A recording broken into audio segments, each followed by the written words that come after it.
Good afternoon. Once again, our top story today, UB announcing this morning it is going to cut 4 of its intercollegiate athletic programs at the end of this spring. UB's total sports sponsorship now is going to be reduced from 20 teams down to 16. The teams being cut are men's baseball, men's soccer, men's swimming and diving, and women's rowing. Some people not happy about all of this.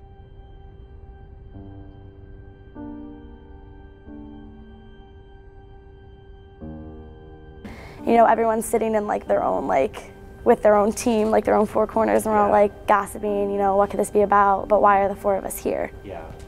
And the first thing you notice when you walked in the auditorium is a police officer. And we're all like, okay, so they're obviously nervous about something.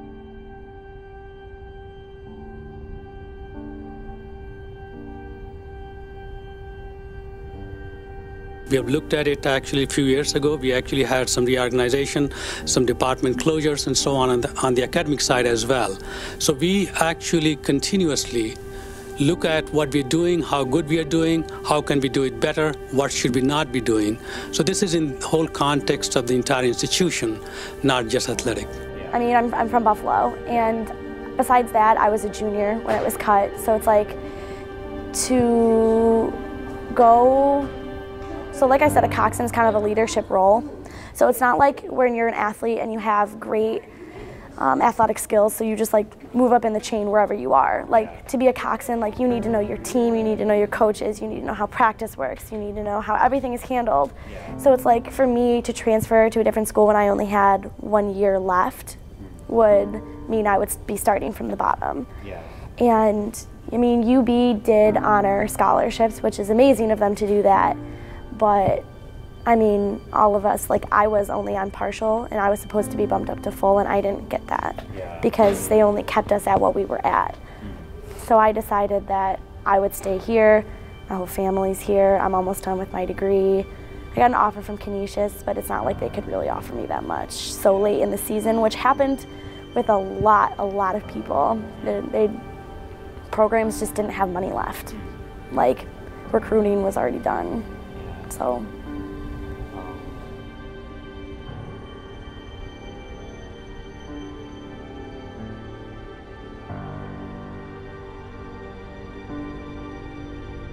Joined by UB baseball head coach Ron Torogowski. It is that time of year, Ron. You are almost set to go. Your season starts next weekend down in Tennessee. Even though it's a little cold and sometimes a little snowy, you've been in baseball mode for a while, haven't you? Absolutely, absolutely. We've been practicing for a couple weeks now. Guys are getting antsy, getting ready to get outside. We're going to try and get out a couple days before we get down there. Hopefully the weather cooperates and gives us that opportunity.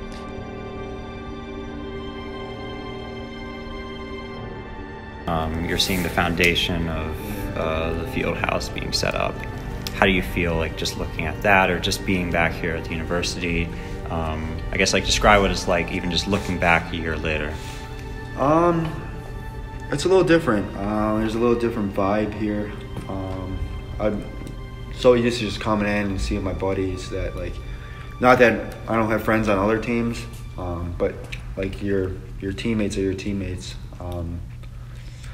Yeah, but it is different. Like you see the field house getting built up, and you just think of it that your team should be still here and being able to practice in there, because I mean we'd go to Kent State, Ball State, all these colleges in our conference, and they had field houses, and we on a rainy day we'd hit in their field house. But it's a little different every time I walk to UB or walk in here, and then especially when I see the administration, it's awkward.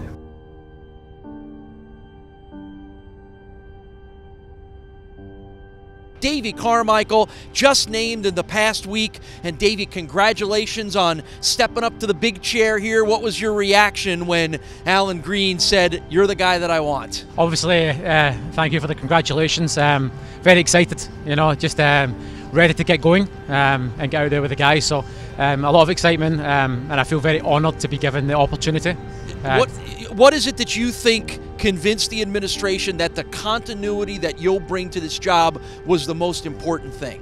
I think when we look at continuity, it was a continuity of success. I've been here for the last 2 years through a very good period in UB men's soccer, and I think what they saw was the structure would remain in place, and the players, you know, have a very good interaction with the players, and I kind of know their working habits. They know my personality, and I think they saw that as a very good fit.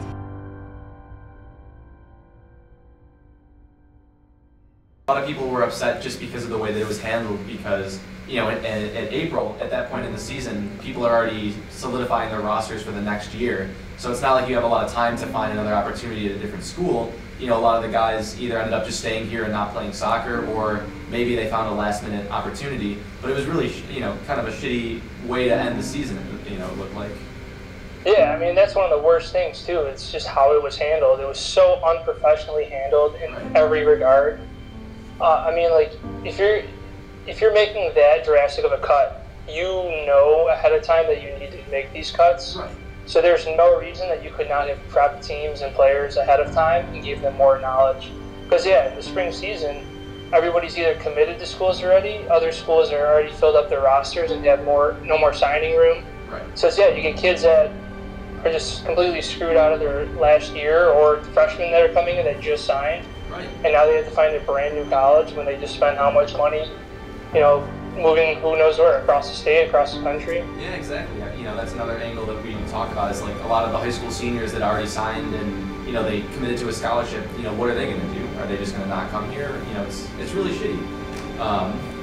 And I think one of the biggest things was, you know, we talked about, like, basketball and football are clearly like the powerhouse sports for the university. And it just is a coincidence, you know, athletics of course won't like comment on it, but it's just a coincidence that as soon as they cut the 4 teams, they like approved spending $20 million on a field house. And it's like, if you're gonna save just $2 million to cut these 4 teams, but you're gonna spend $20 million on a field house, like, where are you getting the money? Like, it just doesn't make sense. Exactly. By doing that, they effectively showed that the athletics department at UB does not care about any other sport besides the 2 top money-making ones. Right. You are willing to sacrifice 4 teams, 4 sports, that each one, yeah, you look at it, first MLS draft in soccer, back-to-back MAC finals. The women's rowing had a national championship in the last few years. Men's baseball sends 6 to 7 prospects to the MLB every year.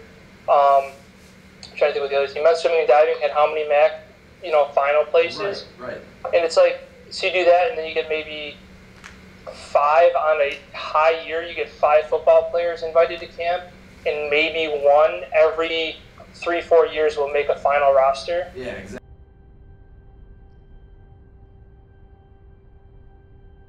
Shame. I mean, like, people coming on the scholarship willing to play sports, and then you just cut it off for money. But maybe I see why. I mean, swimming doesn't pull in as much money as football, so I can understand that part. Personally, the cut doesn't affect me too much. I'm not on the sports team. But when I was sitting eating lunch, I did see one of my best friends that I grew up from home just crying, walking through the unions of hundreds of people. So I went up to her and started talking to her, and it turns out that swimming and diving and rowing is getting canceled because she's on the rowing team. And clearly upset her, and now a bunch of her friends are going to have to transfer, or they're all losing their scholarships. I don't know where the money's going. I don't know any of the facts, but it was very upsetting for me, at least, to see my friend walking through hundreds of people just crying by herself because now she's not on the sports team anymore, because what she worked for is now gone. You don't really know how connected you are to a sport until it's cut. Like, were 5 a.m.s terrible in the snow? Absolutely. Would I absolutely do anything to get that back? Oh, 100%. I mean, you don't know how like attached you are. Like I know when I was rowing, like I did not want to get up at 4:30 to go sit in the cold and be soaking wet, to only stay up till midnight to do homework and have a second practice. But you know, once it's all over with, you would do anything to get it back. And you don't know how much like your friends around you mean to you until they leave as well.